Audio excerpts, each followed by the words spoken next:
He was born Lloyd Allen Blasingame in 1949, but changed his name to Muneer Bahauddeen when he joined the Nation of Islam. He moved to Milwaukee with his family in 1990, where the city would become a canvas for his life's work. Process I use, everybody's doing something a little different, but when I conduct a Peace Post community workshop, the first thing I have them do is write a vision statement on a strip of paper that helps them visualize what they want for themselves, or what they want for the community, or what they want for the world. They roll it up, and then we set those aside. And then I give them clay. Clay probably no bigger than this, that will allow them to either work the whole surface or cut out individual tiles and do different things with line, color, and texture. Paint them, and then I put them in the kiln. I like working with cedar posts, so I get cedar posts. I chisel them out so that the tiles can sit in the wood and not on the wood. But just before I set them in the wood, I drill a hole in the wood and set all the prayers and all the visions in the post stuff. That's a clip from The Good Land, a film by multimedia storyteller Natea Taylor, who joins us now to talk about her experience on making the film with Muneer Bahauddeen. So thank you, Natea, for joining us. Yes, thank you for having me. We were talking a little while ago about you having the chance to meet him and talk about the process of, getting the film started and meeting him and getting this documentary going. Yeah, so I met Muneer in 2021 as an urban studies graduate student at UW-Milwaukee. I was a project assistant, and I had to help with his Peace Post workshops in the community. So I would talk to Muneer on a weekly basis to help him plan his workshops around art and peace in Milwaukee. And I really loved what he was doing, and I asked if I could make a documentary about him, and he said yes. So what went into making the documentary? Just following him around, learning more about him? Just talk about that process. So because I was a project assistant for 2 years, I had already built an established relationship with him, had been to his studio and learned a lot about his practice. So it was really natural. We just set up a time to do the interview at his studio, and then I participated in one of his Peace Post workshops to get some B-roll footage of him in action. So if you want people to know about him, if you want people to know one thing about The Good Land, what would you tell people about the film? I would say that Muneer was just always in good spirits. Like, I don't think there's anyone that could say anything bad about Muneer, because anytime you saw him, he was always kind-hearted. And anytime you left from seeing him, it was always, you felt better. And he was always very intellectual. So when you watch the film, you'll learn not only about his practice, but also just about his intellect as well. Anything else you want to share about him or the film? Well, I just want to say it was a pleasure being able to know him for the past 5 years, and there's currently a GoFundMe for a foundation that his children have started. So if people want to donate to that to continue his legacy, that would be amazing.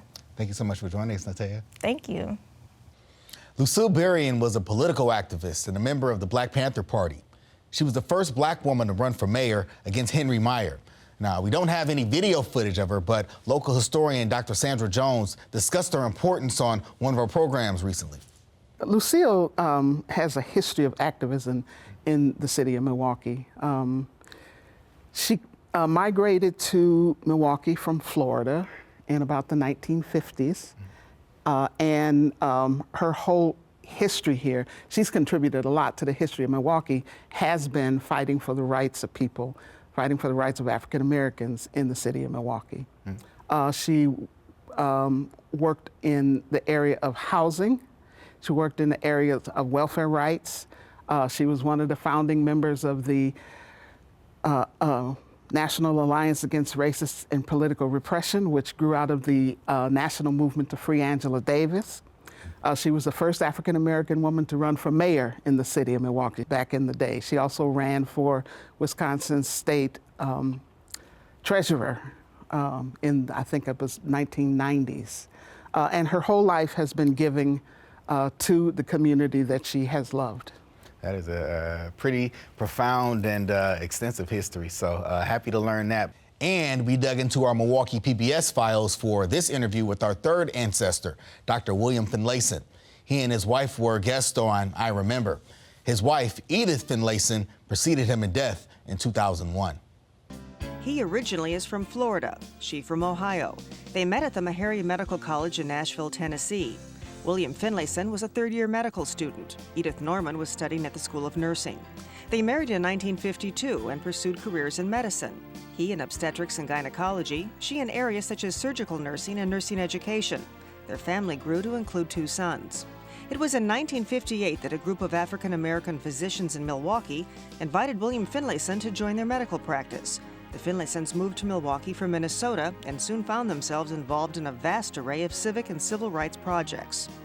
In 1964, Dr. Finlayson invited former Morehouse University classmate Dr. Martin Luther King Jr. to speak at Milwaukee's auditorium. Dr. King came. Mrs. Finlayson was in charge of security. The Finlaysons have known many famous people, including Archbishop Desmond Tutu and author Alex Haley. In 1970, Dr. Finlayson was instrumental in opening and sustaining the North Milwaukee State Bank. He served as the board chairman 23 years. Mrs. Finlayson has served in dozens of leadership roles in the community, including as a member of the UW System Board of Regents. Both have received the Human Rights Award from the National Conference of Christians and Jews. Perhaps one of their most memorable accolades comes from son Reggie, who once wrote, in part, "Behind the man, she was the woman." He marched and spoke and demonstrated. His race concerns were clearly stated. With the story, a life unfolds, with trials and triumphs, some call bold. Did you find when you came to Milwaukee that as a black physician you were readily accepted? Well, there were some difficulties. When I first came, there were very few black physicians on some of the better hospitals. And we were well trained, like there were many others here at the time who were well trained. And we managed to break the ice on a couple of those hospitals. Yeah, you were the first black physician on a couple of the hospitals. Yes, yes. And it's gone fairly well. He's known as the baby doctor of Milwaukee. Some 10,000 babies are born. My daughter even has been born by him, and everybody seek Dr. Finlayson out when they're about to have a child for his gentleness, his love, his charity. He really does take good. For example, he invited me into the operating room when my daughter is born, and I obviously were taking pictures, but he told me to put my camera down, and he actually handed me my baby, just pulled my baby out of my wife's belly and handed me the baby. Said, "Here, what you gonna do with her now?" Of course, you know, I haven't gotten rid of her yet. But he empowered me to begin to think about the responsibility of being a father and the awesome joy in loving your children and loving my daughter, obviously.